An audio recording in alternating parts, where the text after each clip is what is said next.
नमस्कार, आपलं स्वागत आहे आयकॉन स्टील प्रस्तुत बिल्ड आयकॉन या उपक्रमामध्ये. आज आम्ही आलो तुळजापूरमध्ये आणि माझ्या सोबत आहेत यंग इंजिनियर मेघराज लाडेजी, जे या क्षेत्रामध्ये अतिशय उत्तमरित्या काम करतायत.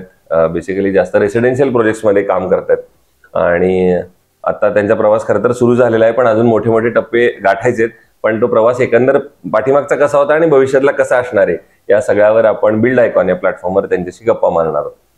सगळ्यात आधी मला पहिला प्रश्न विचारायचा आहे ते म्हणजे तुमच्या शैक्षणिक पार्श्वभूमीबद्दल.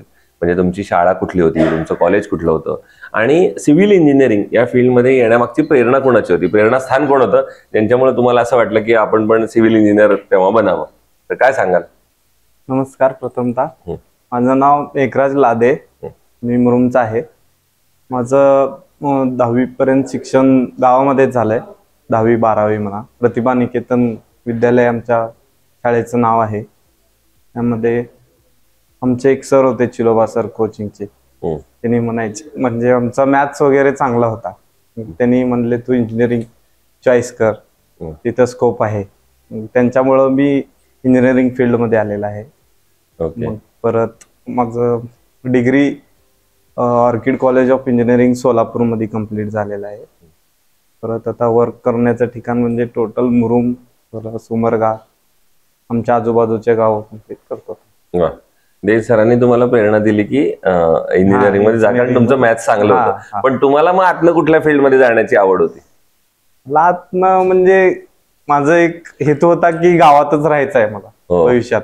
गावाकडे शेती वगैरे भरपूर आहे, ते पण बघत राहणे, परत सगळं आई वडिलांना पण बघणे.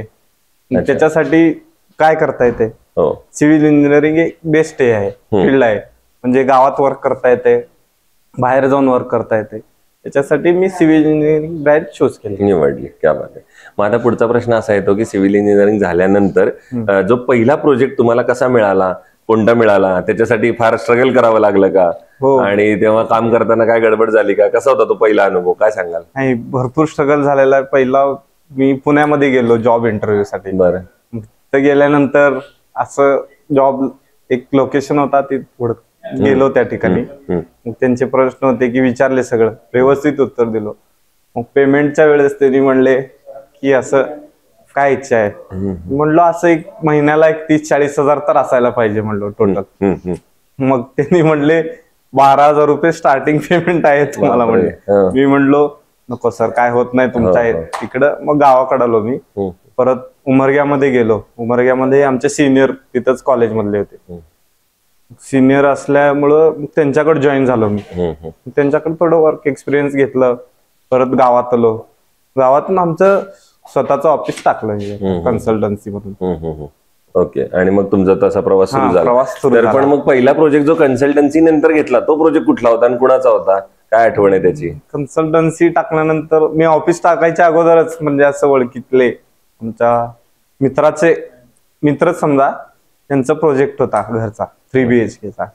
मग तो कम्प्लीट केला. परत त्यांचं एलिव्हेशन वगैरे, परत साईट व्हिजिट द्यायचं, पूर्ण काम बघायचं, रोज जाऊन बसायचं साईटवर 2-3 तास.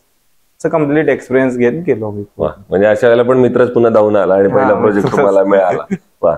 आता येऊया काही तांत्रिक प्रश्नांकडे. त्यातला पहिला प्रश्न असा आहे की तुम्ही आता जसं म्हटलं मुरुड भागात या तुळजापूर भागात इथं तुम्ही काम करताय जास्त, तर याच्यामध्ये अकुशल कामगारांचं प्रमाण जास्त आहे, अनस्किल्ड लेबर आपण ज्यांना म्हणतो. आणि अशा अकुशल कामगारांना जर काहीतरी महत्वाची जबाबदारी दिली तर काहीतरी धोका पण संभवू शकतो. तर मग तुम्ही ती परिस्थिती कशी हाताळता? तुमच्या साईटवर जर कोणी असतील अकुशल कामगार, किंवा तुम्ही कसं बघता त्या सगळ्याकडे? आम्ही ना पहिला त्यांना एक डेमो दाखवणार. मी स्टील असं एवढंच कट व्हायला पाहिजे, टोटल लिहून देणार त्यांना. परत असंच व्हायला पाहिजे, आमच्या एलिव्हेशन मधनं दाखवणार त्यांना पार्ट. हे आपल्याला असंच करायचं आहे, असंच कम्प्लीट करायचं आहे, म्हणून त्यानंतर करून घेतील ते असं. बरोबर.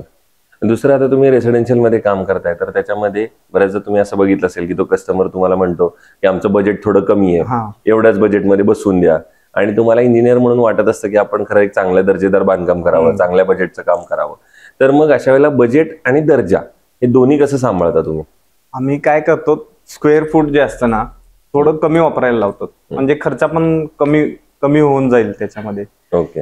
आता 1200 स्क्वेअर फूटचं समजा काम असेल, परत जवळपास होतात 19 लाख रुपये. मग क्लायंट म्हणतो आमच्याकडे 15 लाखच रुपये आहेत. त्यांना सांगायचं की तुमचं एरिया कमी करूयात आपण, 2 BHK जागे 1 BHK करा, थोडं लक्झरियस करा, वरती नंतर भविष्यात बांधू शकता तुम्ही. त्या प्रकारे मी स्टील डिझाईन वगैरे सगळं बनवून देऊ त्यांना. वा. नंतर दुसरं असं आहे की कन्स्ट्रक्शन मध्ये प्लॅन ही स्टेज अतिशय महत्वाची आहे. आपण आराखडा किंवा रचना ज्याला म्हणतो, तर त्याच्यावर तुम्ही कसं काम करता आणि कसं बघता, त्याला किती महत्व देता तुम्ही? भरपूर महत्व देतो तुम्ही. अगोदर एक प्लॅन पाठवणार त्यांना, पसंत झालं नंतरच जोपर्यंत त्यांना पसंत पडणार नाही तोपर्यंत आम्ही चेंजेस करून देणार. परत त्यांना बोलून घेणार ऑफिसला, स्क्रीन समोर बसवणार, इथं असं आहे असं आहे, हे केल्यानंतर ते होईल. परत सगळं काय म्हणतात प्रायव्हसी सांगून देणार, हॉलमध्ये बसल्यानंतर दरवाजा वगैरे दिसू नये, असं सगळं समजून देणार त्यांना. प्लॅन म्हणजे त्यांचा सॅटिस्फाय झाल्यानंतरच आम्ही पुढचं काम चालू करणार. बरोबर आहे. दुसरा आता प्रश्न एक थोडा वेगळा आहे, तो म्हणजे धाराशिव जिल्ह्याच्या विकासाचं विजन. असं जर एक तुम्हाला विचारलं तर एक इंजिनियर म्हणून तुमच्या डोळ्यासमोर कुठले मुद्दे येतात किंवा कुठली क्षेत्र येतात ज्या क्षेत्रांवर आता काम झालं पाहिजे, तर आपल्याला तुळजापूरला असेल किंवा धाराशिव पूर्ण जिल्ह्याला असेल, पुण्या मुंबईच्या तुलनेत पुढे न्यायचं असेल, तर कुठली असे क्षेत्र आहेत, सेक्टर आहेत ज्याच्यावर आता काम झालं पाहिजे? फर्स्ट ऑफ ऑल धाराशिव जिल्ह्याला पाणी आलं पाहिजे, बरं, सर्वात महत्वाची गोष्ट. परत नवीन नवीन इंडस्ट्री झालेच पाहिजे, रोड व्हायला पाहिजे. तुळजापूर अशा ठिकाणी मोठे मोठे बिल्डिंग्स वगैरे झाले पाहिजेत. बरोबर. आता तुम्ही म्हणला तसं फार महत्वाचा प्रश्न आहे की पाणी, रस्ते आणि इंडस्ट्री. तर मग या 3 गोष्टी आणण्यासाठी सरकारनं काय पावलं उचलली पाहिजेत असं तुम्हाला वाटतं, की ज्यामुळे ह्या 3 गोष्टी जरा मार्गाला लागतील किंवा गती मिळेल त्यांना? आमच्या जवळचे नेते मंडळी ते काम करायला पाहिजे त्यांनी. अच्छा, बरं, ठीक आहे. दुसरं आतापर्यंत काम केलेल्यापैकी असे कुठला प्रोजेक्ट आहे का की जो आयकॉनिक प्रोजेक्ट आहे असं म्हणू, की ज्याच्यात तुम्ही काहीतरी वेगळं केलंय, नवीन केलंय, किंवा ज्या प्रोजेक्टमुळे तुम्हाला खरी ओळख मिळाली? आतापर्यंत ना एक कालूर म्हणून गाव आहे आमच्या ठिकाणी. मग तिथं आम्ही हे केल्यानंतर फाउंडेशनचं जेव्हा आपण हे करतो, खोनतो, मग तेव्हा तिथं पाणीच लागलं त्यांना. 6 फुटावरच पाणी, भरपूर रोज पाणीच येणार तिथं. मग त्यांना सांगितलं की आम्ही 8 फुटापर्यंत खोदून घ्या, सोलिंग करायचं तिथं, रोज पाणी काढायचं सकाळपर्यंत, अजून रात्रीपर्यंत तेवढंच पाणी येणार तिथं. मग असं 7-8 दिवस कम्प्लीट व्हायला गेलं त्याला. परत सोलिंग करून एका दिवशी टोटल सोलिंग केल्यानंतर तेव्हा पाणी थांबलं, मग परत आपलं काम चालू झालं. त्यामुळे तो आयकॉनिक प्रोजेक्ट आहे तसा. बरं, ठीक आहे. दुसरं, तुम्ही जेव्हा कन्स्ट्रक्शन मध्ये स्टील वापरता तेव्हा काय पॅरामीटर साधारणपणे बघता आणि मग ठरवता की हे स्टील चांगलं आहे, हे वापरलं पाहिजे? मी हाय ग्रेड बघणार स्टीलचा, मग परत वर्किंग कसं होतंय त्याचं, बेंटअप करताना वगैरे हार्ड जाऊ नये, सॉफ्ट असावं, ओके, तेवढं चेक करणार. हे 2-3 पॅरामीटर बघता. आणि आयकॉन स्टील कधी वापरले का तुम्ही याआधी?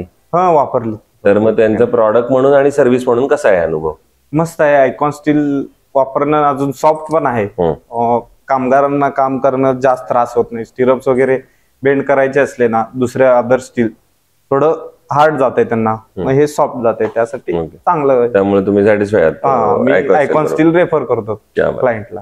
सो हे होते इंजिनियर मेघराज लादेजी, आणि त्यांनी त्यांचे तर अनुभव सांगितलेच, आणि भविष्यात सुद्धा असे उत्तम आयकॉनिक प्रोजेक्ट तुमच्या हातून घडावेत याच आयकॉन स्टील तर्फे मनपूर्वक शुभेच्छा. धन्यवाद. Thank you sir.